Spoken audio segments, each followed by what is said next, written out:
This is... Are we ready? Hello, this is Sham, Zaman, back again with the Apple winner, Sachin. And you can say your surname. Kumarendran.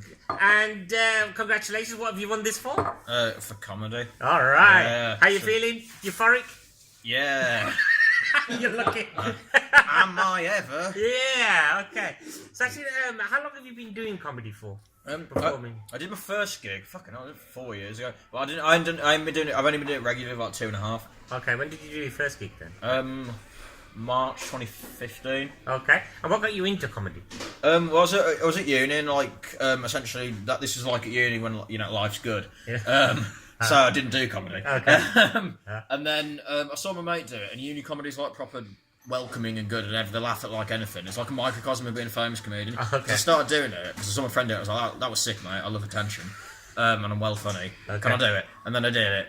And it was really easy to do well, and I was like, and then pretty soon you start doing lots of gigs, and then you start getting recognised and shit. Okay. You have people going like, you get introduced to people and they already know about you. Oh, This is sick. wow. This is like being a famous comedian. Yeah. And then you don't realise how incredibly difficult and long it is in like the real world. Yeah. Because like at uni there's like 15 comedians. Yeah. And lots of gigs, and like 60 people turn out to a gig. Wow. Okay. Or if you do some of them, like I did like Where was this with you? Uni of Birmingham. Okay.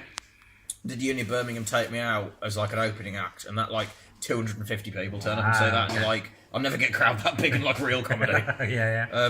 So yeah, I did that, and then I finished uni, and I went off and got a real job, and obviously throughout the education system, you can't get like sort of like this whole like carrot on a string kind of thing, the job, and then you get a job, and you sat there and you're like, hang on, we'll spend 5 out of every 7 days living for the other 2, and those 2 dreading the resumption of the other 5 forever.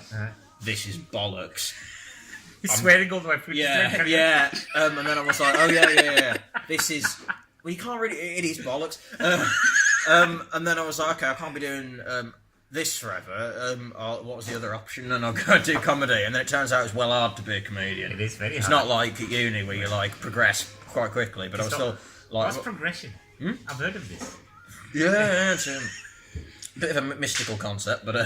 Were you creative as a child? Are you a writer by nature, or what's your what's your background? Have you been creative, before? A bit. I didn't really do that much of it at school, but I did like a bit of art. Okay. As a hobby. I did that today. Yeah, I love the drawings, mate. The one of Israel and Palestine. I pissed myself. That was so good. It's a great idea because I've been trying to like work in art and comedy because it's like a fusion, but I don't really know how to do it. That's how you do it. They're quite disparate. It's not like musical comedy where Yeah. what you did's quite a good fusion of it, I guess. I think you did. But yeah, I was doing that before, and then I started doing it more and more at uni, because I just did stand up as like an extra thing because I thought I might as well. Okay. And then I realised that actually it's objectively quite difficult to make a living in art. Like the amount you paid is quite poor in terms of I've just finished a fixed term contract working in an art gallery. It's just admin, and for example, the artists get paid like for an exhibition. I'm not allowed to say publicly. That's an issue, but like, I'm just watching. Yeah. I got 20 subscribers. But I know that like one artist got paid £300 for a new commission in like a proper gallery. Wow, okay. That's the equivalent if you think about and that's it for like. Imagine how much work it puts. Yeah, you put in work, and that's for like 2 months. Oh wow. Exhibition, £300. Okay. And that's like if you imagine, but if you're doing if you're a comedian. And then that's it. That's the exhibit. And then you've got to go and chase other galleries to get another £300, and you're earning how many in a year? You could earn like £900 if you're lucky. And then whereas if you're a comedian, as an actual professional comedian, you go and get I'll do the weekend run at a club. That's £500 or whatever. Yeah. And then you go and you can pick up £50 gigs in the week. Yeah. And that's every week. So you can survive. Yeah. The number of I don't really know. I don't know of any artists who make a living purely as an artist. They all do it with other jobs and shit. And then comedians is there's loads of professional comedians. There's absolutely shit tons who are they're probably not wealthy, but there's loads of people who can survive. Yeah. So, what's your creative process? Where do you get your ideas from? It just kind of occurred. Do you know what I mean? Like one day it's sort of in your head, and you're But do you be in a certain place? I always get them in the shower. I don't know. Or going for walks in parks.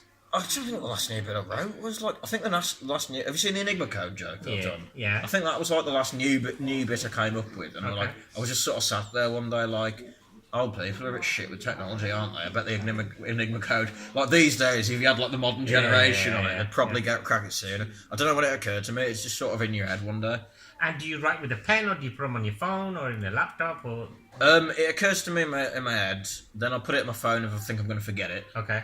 And then I have a document on my laptop. Okay. Where I try and write it up like word for word and play about with it. And really? Okay. This line's useless. It just doesn't add anything to the setup or the joke. I'll take it out. And what's your pruning process like with your set? Do you have a pruning process I where think you're to make taking it- bits out and? Yeah. Generally, try and work out like in terms of like actually making the set as efficient as possible. Try and have like the whole like you try and sort of like be like very like sweaty and mathsy with it, and you go, okay, what's like the punchline to setup ratio? Yeah. And I often think that like if you watch like a professional comedian, particularly if they're doing a set to the masses, like on like Live at the Apollo or something, or TV, quite often the punchline to setup ratio is pretty high. Yeah. Like it's quite rare, unless it's Stuart Lee, that you'll see more than like 2 lines in a row without a punchline. Like that'll be like they'll give the illusion of like you think, oh yeah, they're just doing setup, conversational, but like actually you sort of break it down line by line, and it's like laugh. Even when it doesn't get, even when they're not a one-liner comedian, it's very efficient. Like Stuart Lee's probably the only high-profile comedian I've seen where he'll go on for like 8 minutes, and that's because he's built up his following to the point where he can do that. What would you describe your style as? I don't know. I tried to do so.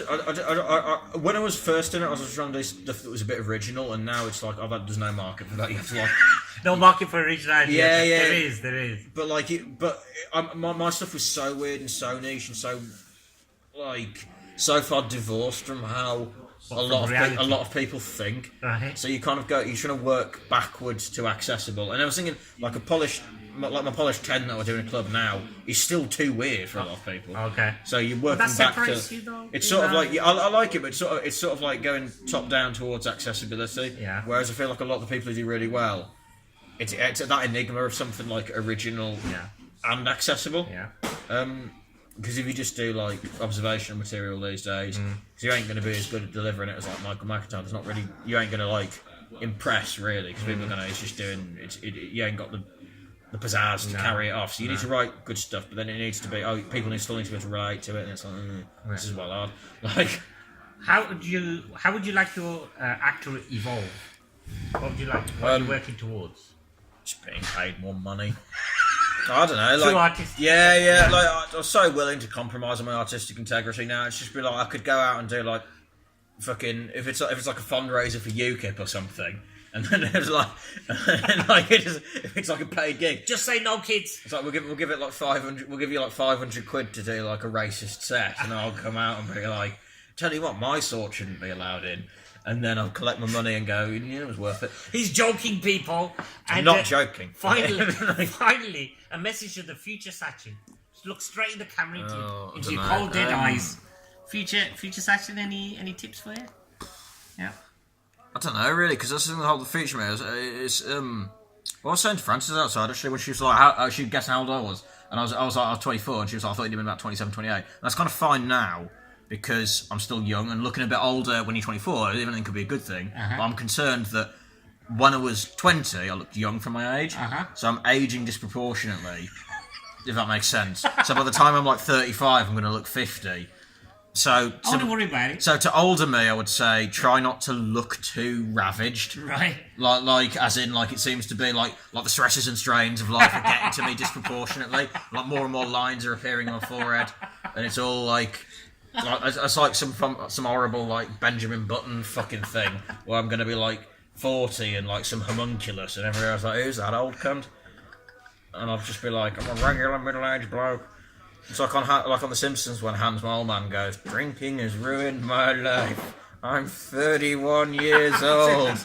Yeah, it's going to be like, so don't do that, essentially. Right, so that's been Sachin. Thank you very much.